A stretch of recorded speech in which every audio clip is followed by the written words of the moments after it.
High বন্ধুরা, তোমরা সবাই কেমন আছো? আশা করছি অনেক অনেক ভালো আছো। আমি অনেক ভালো আছি তোমাদের ভালোবাসায়।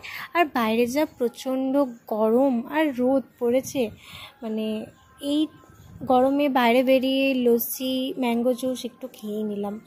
জানি এটা শরীরের পক্ষে ভালো, আবার ততটাই খারাপ যে রোদের মধ্যে ঠান্ডা জল বা ঠান্ডা জাতীয় কিছু খাওয়াটা মানে বেশি শরীর খারাপ করে। কিন্তু কি করব বলো, মানে এগুলোর দিকে যখন পাশ দিয়ে যাই মনে হয় যে এটা টানছে। গরমের সময় বাইরে রোদের সময় এত কষ্ট হয়, মনে হয় ওইগুলো টানছে।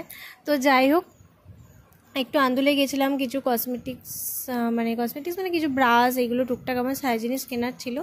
তো এগুলো কিনে আবার বাড়ি ফেরার পথে আবার ওই যে বরফ চাচা জল, ওটা আবার খাচ্ছিলাম। এটা হচ্ছে বড়মশাইয়ের বেশি পছন্দের। তো আমার খুব একটা খাওয়ার ইচ্ছে ছিল না, কিন্তু ওর কথা রাখতে আমি আবার খাচ্ছিলাম। আর মনে হচ্ছিলো ভালোই তো, তাই না? তো যাই হোক, সকালবেলা আমার রান্না হয়ে গিয়েছিল সেদিন 10:30টার মধ্যে রান্না হয়ে গেছিলো। তারপর আমি বেরিয়েছিলাম, কারণ সেদিনকে আমার অনেক কাজ ছিল। কিছু কিছু মানে ভিডিও আমি নিতে পেরেছি, সারাদিনের পুরো প্রপার ভিডিও আমি নিতে পারিনি, কারণ এতটাই ব্যস্ত ছিলাম। রান্নাবান্না করে গিয়েছিলাম, তারপরে আবার বাড়ি এসে আবার ঘরের সমস্ত কাজ করে আবার আমাকে রেডি হয়ে যেতে হবে, কারণ সেদিনই আমার একটা ব্রাইডাল বুকিং আর একটা পার্টি মেকআপ বুকিং ছিল। আর এই যে দেখো, পাশেই বাড়ি, আমি জানলা থেকে ভিডিওটা করছিলাম, পাশেই বাড়ি। তো আমাদেরও নিমন্ত্রণ আছে, আবার সাজিয়ে এসে আমাকে আবার রেডি হয়ে যেতে হবে।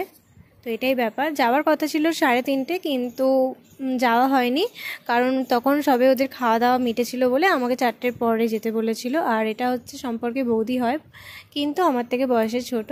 তো যাই হোক, দেখে নাও, ওর মুখ থেকেই শুনে নাও কীরকম কী চায় না চায়।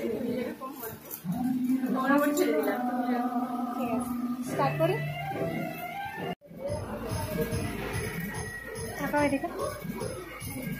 এটা ক্লোজ করো।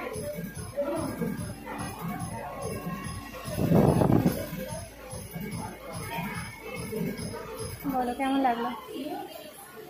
ভালো লেগেছে, আমার খুব পছন্দ হয়েছে। তুমি স্যাটিসফাই একদম মন থেকে? তো একদম মন থেকে ভালো হয়েছে। তো দেখলেই ও কেমন লেগেছে, ওর তো খুব ভালো লেগেছে বললো। আর একটা হচ্ছে ভাইজি ছিল, সেও আমার কাছ থেকে অনেক দিন আগে থেকেই সাজবে বলছিল। ফাইনালি তার ইচ্ছেটা আমি সেদিনকে পূরণ করলাম। তো ওর লুকটাও দেখে নাও। বলো কেমন লেগেছে? ভালো লাগছে, খুবই মিষ্টি লাগছিল। আমারও কিন্তু দুটো কাজই মোটামুটি ভালো লেগেছে। তোমাদের কেমন লেগেছে প্লিজ আমাকে কমেন্ট করে জানাতে ভুলো না কিন্তু।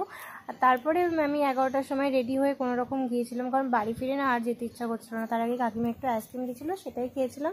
আর বিয়েবাড়িতে খালি 2-3টে আইটেম খেয়ে আমি বাড়ি ফিরেছিলাম, কারণ আমার একদমই গরমের মধ্যে এত রাত্রিরে ভালো লাগছিল না। তো যাই হোক, তো চলো ভিডিওটা এখানেই শেষ করছি। তোমাদের কেমন লাগলো আজকে ভিডিওটা আমাকে কমেন্ট করে জানিও। ভালো লাগলে লাইক কমেন্ট শেয়ার করতে ভুলো না, সাবস্ক্রাইব করে পাশে থেকো। তো চলো আজকের মতো আসি, টাটা। ততক্ষণ তোমরা সুস্থ থেকো, ভালো থেকো, টাটা।